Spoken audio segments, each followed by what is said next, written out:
Hello friends, स्वागत है आपका आपके अपने यूट्यूब चैनल मैथ्स मैजिक में। जियोमेट्री, त्रिभुज, रेखा गणित, इन सभी पर डिस्कस चल रही है हमारी। तो इसके पहले हम 5 पार्ट बना चुके हैं। यदि आपने नहीं देखे हैं और आप मैथ्स को जियोमेट्री को काफ़ी इजी करना चाहते हैं, इजी सब्जेक्ट बनाना चाहते हैं, तो आप पिछले पार्ट देख लीजिए। उसमें बेसिक से रेखा क्या है, कोण क्या है और किस तरह से रेखा गणित को समझा जाए, उसकी टोटल एक प्ले लिस्ट बना रखी है कि सबसे पहले रेखा और कोण, फिर त्रिभुज क्या है, फिर चतुर्भुज क्या है, सर्कल क्या है, इस सभी के बारे में हम डिटेल से पॉइंट टू पॉइंट पढ़ रहे हैं। अब देखिए, यहाँ पर जो पहला प्रयास है वो ये है कि जीरो से स्टार्ट किया जाए। और यदि किसी बच्चे को बेसिक से ही नहीं आता है, यदि स्टार्टिंग से कोई बच्चा पढ़ना चाहता है, जियोमेट्री पढ़ना चाहता है, जियोमेट्री काफ़ी वीक है, तो उसकी तैयारी कर सकता है। तो आप लोगों को भी यहाँ पर क्लियर होना चाहिए कि हमने क्या पढ़ लिया है और क्या हम पढ़ने जा रहे हैं। आज जो हमारा टॉपिक है वो टॉपिक है, देखिए कोण की हम बात कर रहे हैं, कोण की बात हो गई है, त्रिभुज की बात हो गई है। अब देखिए त्रिभुज में यहाँ पर हमने त्रिभुज के बारे में जाना कि समबाहु त्रिभुज किसे कहते हैं, समद्विबाहु त्रिभुज किसे कहते हैं और विषम बाहु त्रिभुज किसे कहा जाता है, इसके बारे में बात हो चुकी है। अब हम यहाँ पर देखेंगे कि त्रिभुज के अंतकोणों का यदि त्रिभुज एक त्रिभुज है तो उसके आंतरिक जो कोण बन रहे हैं, जो आंतरिक कोण बन रहे हैं, उसका योग क्या होता है। तो देखिए त्रिभुज के तीनों कोणों का योग कितना होता है, 180 डिग्री। ये अंत कोणों की बात हो रही है, अंत कोणों की बात, आंतरिक कोण की। अब बाह्य कोणों का योग कितना होता है, देखिए जब अंत कोण बन रहे हैं, देखिए इस भुजा को यदि यहाँ पर बनाए तो एक कोण यहाँ पर बनेगा, इस भुजा को यदि यहाँ पर बढ़ाएंगे तो एक कोण यहाँ पर बन रहा है, और इस भुजा को हम यदि यहाँ पर बढ़ा रहे हैं तो एक कोण हमारा यहाँ पर भी बढ़ रहा है।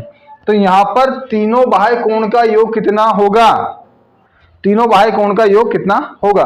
अब देखिए थोड़ा लॉजिक आप भी लगाइए, कोशिश करिए कि यदि हमको इजी करना है, एक्चुअल में यदि वास्तव में हमें इजी करना है, जियोमेट्री रेखागणित को इजी करना है, तो हमारा खुद का माइंड भी यूज करना होगा। ठीक है, सिर्फ एक देखते रहने से, वीडियो देखते रहने से कुछ भी नहीं हो सकता पॉसिबिलिटी। यहाँ पर खुद को प्रयास करना है।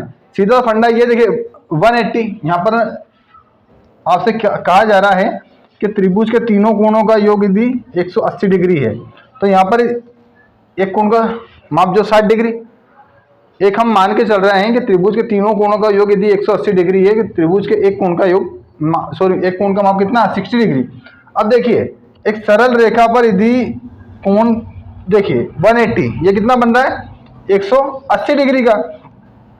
अब 180 माइनस 60, 180 में से यदि 60 को घटा दिया जाए, यदि 180 में से 60 को घटा दिया जाए कितना बचेगा, 120। तो यहाँ पर कितना कोण बाकी, इस कोण का माप कितना हुआ, इस कोण का माप हुआ 120, 120 डिग्री। ठीक है, 120 डिग्री। तो जो यहाँ पर प्रक्रिया हुई वही यहाँ पर भी होगी, तो ये भी कितना हो गया, 120। अब यहाँ पर भी वही होगा तो ये भी कितना हो गया, 120। मतलब देखिए अंदर की बात करें तो त्रिभुज के आंतरिक कोणों की बात करिए तो तीनों कोणों का योग कितना होगा, 180 होगा। कितना होगा। अब यदि यहाँ पर हम बात करें किसकी, बाह्य कोणों की, तो यदि एक कोण 120 डिग्री का है तो तीन कोण कितने होंगे, 360, 360 डिग्री। ये नोट करने की बात है, इसे नोट कर लीजिए कि त्रिभुज के आंतरिक कोणों का योग कितना होता है, त्रिभुज के बाह्य कोणों का यदि माप निकाला जाए तो कितना होगा, तीनों कोणों को जोड़ने के बाद में। ठीक है, अब यहाँ पर आप सभी जानते हैं आंतरिक कोण किसे कहते हैं, बाह्य कोण किसे कहते हैं। उसका रेखाओं की बात हम कर चुके हैं, कोण की बात हम कर चुके हैं। अब हम बात कर रहे हैं सर्वांग समता की बात, कि कोण की सर्वांग समता और त्रिभुज की सर्वांग समता। तो देखिए आकृति की बात करें, किसी भी आकृति की सर्वांग समता होती क्या है, सर्वांग समता। अब देखिए ये तो भुजा है, ये कोण है, यहाँ पर ये कोण इसे कहते हैं। देखिए ये भुजा के बीच में जो गैप होती है भुजा में, ये कोण बन रहा है, कोना, कोण मतलब कोना। और ये जो सिंबल है ये सर्वांग समता का, ये चिन्ह है सर्वांग समता का, कि एक आकृति दूसरी आकृति के सर्वांग सम है या नहीं है, एक कोण दूसरे कोण के सर्वांग सम है या नहीं है, एक त्रिभुज दूसरे त्रिभुज के सर्वांग सम है या नहीं है। इस तरह से सर्वांग समता के लिए ये चिन्ह का उपयोग किया था। अब सर्वांग समता है क्या, देखिए सबसे पहले हम आकृति, किसी भी आकृति की बात कर लें कि सर्वांग समता है क्या। तो एक एग्जाम्पल मान लीजिए बोर्ड है, ये बोर्ड के ऊपर हम इस बोर्ड को रखें, इस बोर्ड के ऊपर इस बोर्ड को यदि रखा जाए और ये पूरी तरह से ढक ले, पूरी तरह से कवर कर ले, पूरी तरह से कवर कर ले। इस बोर्ड का नाम है ए और इस बोर्ड का नाम है बी। यदि बोर्ड ए के ऊपर बोर्ड बी को रखा जाए और पूरी तरह से उसको ढक ले, ठीक है, तो इसका मतलब ये है कि बोर्ड ए सर्वांग सम है बोर्ड बी के। पर यदि मान लीजिए कि ये बोर्ड बड़ा है, ये बोर्ड छोटा है, ये तो पूरी तरह से नहीं ढक पाता है, पूरी तरह से ढक नहीं पाता है, तो उस कंडीशन में क्या है, उस कंडीशन में ये है कि बोर्ड ए सर्वांग सम नहीं है बोर्ड बी के। तो यहाँ पर सर्वांग समता का मतलब पूर्ण रूप से ढक लेना। अब देखिए कोण की, देखिए भुजाओं की रेखाओं की सर्वांग समता चलते हैं, काफी इजी हो जाएगा समझना आपके लिए कि सर्वांग समता क्या है। देखिए ये दो रेखाएं आपके सामने ए और बी, ठीक है, एक रेखा है सी और डी। क्या ये सर्वांग सम है, क्या ये सर्वांग सम है? एक अनुमानित बता रहा हूं, तो हाँ ये सर्वांग सम है यदि हम ए रेखा के ऊपर ए बी के ऊपर सी डी को रख दें, यदि ए बी के ऊपर सी डी को रख दें तो ये पूरी तरह से इसको ढक लेगी। तो यहाँ पर क्या हो जाएगा, यहाँ पर क्या हो जाएगा, सर्वांग सम है क्या, यहाँ पर सर्वांग सम है, यहाँ पर सर्वांग सम है। क्या सर्वांग सम है? ए बी सर्वांग सम है, किसके सर्वांग सम है, किसके सर्वांग सम है, सी और डी के। समझ रहे हैं आप यहाँ पर क्या है कि रेखा खंड ए बी सर्वांग सम में रेखा खंड सी और डी के। तो यहाँ पर देखिए सर्वांग समता आप समझ गए किस तरह से रेखाओं की सर्वांग समता होती है। अब एग्जांपल के लिए इसको थोड़ा चेंज कर लीजिए, इसको थोड़ा चेंज कर लीजिए, ये ए और बी, रेखाखंड ए और बी है, और ये सी और ये डी।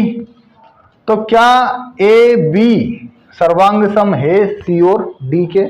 क्या रेखाखंड की बात करें कि रेखाखंड ए बी, क्या रेखाखंड ए और बी सर्वांग सम है या नहीं है? तो सर्वांग सम नहीं है, ये सी और डी की बात कर रहे हैं, ए बी सर्वांग सम नहीं है। किसके नहीं है? सी और डी के। तो इस तरह से रेखाओं को हम सर्वांग सम है या नहीं है देख चुके हैं। अब हम देखते हैं कोण का माप, कोण का माप, दो कोण आपस में सर्वांग सम है या नहीं है।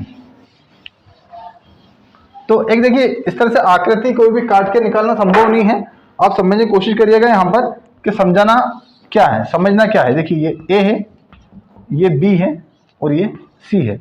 अब ये देखिए यहाँ की बात करें, यहाँ पर कोण बना 30 डिग्री, 30 डिग्री, ठीक है। अब यहाँ पर एक और ए बी सी, उसके बाद एक्स, यहाँ पर वाई और ये जेड, यहाँ पर भी कोण बनना 30 डिग्री का। तो हम कोण माप रहे हैं, यहाँ पर हम यहाँ पर माप रहे हैं कोण। तो हमें ये देखना है कि कोण आपस में सर्वांग सम है या नहीं है। अब यहाँ की जो भुजाओं की लंबाई है, जो भुजाओं की लंबाई है, इसके डिस्कस नहीं कर रहे हैं हम, जो चर्चा कर रहे हैं, चर्चा किस बात की कर रहे हैं कि कोण आपस में सर्वांग सम है या नहीं है। अब इस आकृति को यदि यहाँ पर रखा जाए, इस आकृति को यहाँ रखा जाए, यहाँ पर रखा जाए, इस आकृति को यहाँ पर रखा जाए, तो उस स्थिति में क्या होगा? क्या सर्वांग सम है, क्या सर्वांग सम है या नहीं है? नहीं, कोण के आधार पर नाप रहे हैं ना, जब कोण के आधार पर नापेंगे तब ये सर्वांग सम है, ये सर्वांग सम आकृतियां हैं। कोण त्रिभुज इनकी बातें कर रहे हैं आपस में कंपैरिजन की। तो देखिए ए बी सी सर्वांग सम है किसके? एक्स वाई और जेड के। या कोण की बात करें, कोण को पूरी तरह से ये कवर कर लेगा। तो इस तरह से आप कोण को नाप सकते हैं। अब त्रिभुज की बात करें, अब हम बात कर रहे हैं त्रिभुज की। तो यहाँ पर क्या है, देखिए त्रिभुज ए बी सी, देखिए इसको, इसे त्रिभुज मान लीजिए आप, इसे त्रिभुज मान लीजिए। देखिए त्रिभुज है ए बी सी और एक्स वाई जेड, दो त्रिभुज हैं ए बी सी और एक्स वाई जेड। अब यहाँ पर देखिएगा आप, यदि भुजा ए बी 8 सेंटीमीटर है, 8 सेंटीमीटर, और यहाँ पर ये भी 8 सेंटीमीटर है,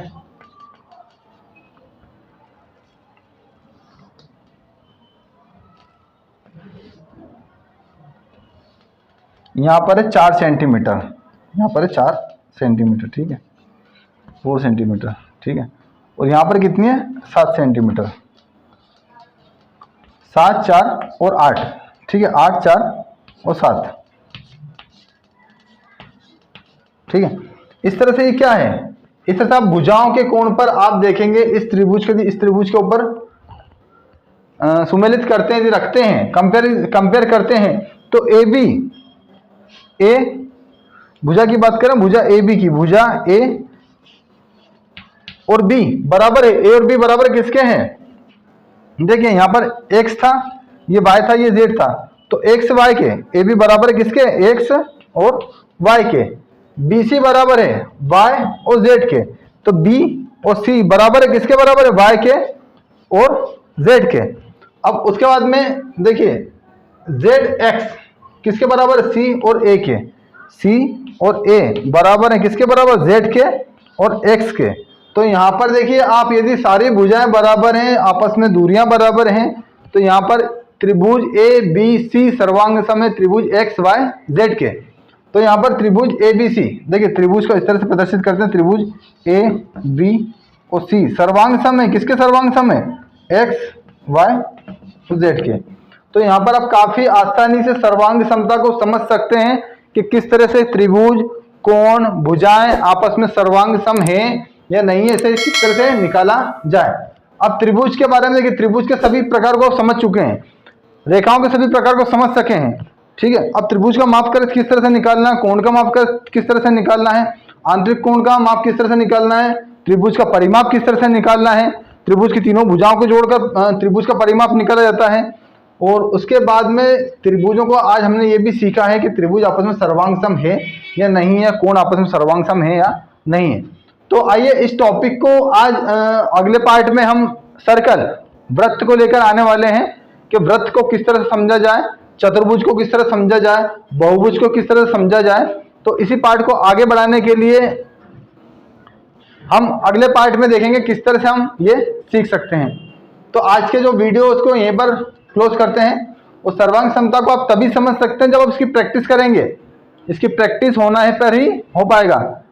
इसकी प्रैक्टिस करना बहुत जरूरी। कुछ डायग्राम बना लीजिए, इस तरह से आकृतियां वगैरह बना लीजिए और उसको एक दूसरे पर रख के देखिए। देखिए दो माचिस की डब्बी ले ली, उसे आपस में रख के देखिए सर्वांग सम है या नहीं है। कुछ आकृतियां ले लिए, कुछ दूसरे डायग्राम ले लिए, उसको बिना मोड़े, उसको फोल्ड भी नहीं करना, उसको फोल्ड भी नहीं करना और उसे खींचना भी नहीं है। और क्या वो सर्वांग सम है आपस में, वो सर्वांग सम है या नहीं है।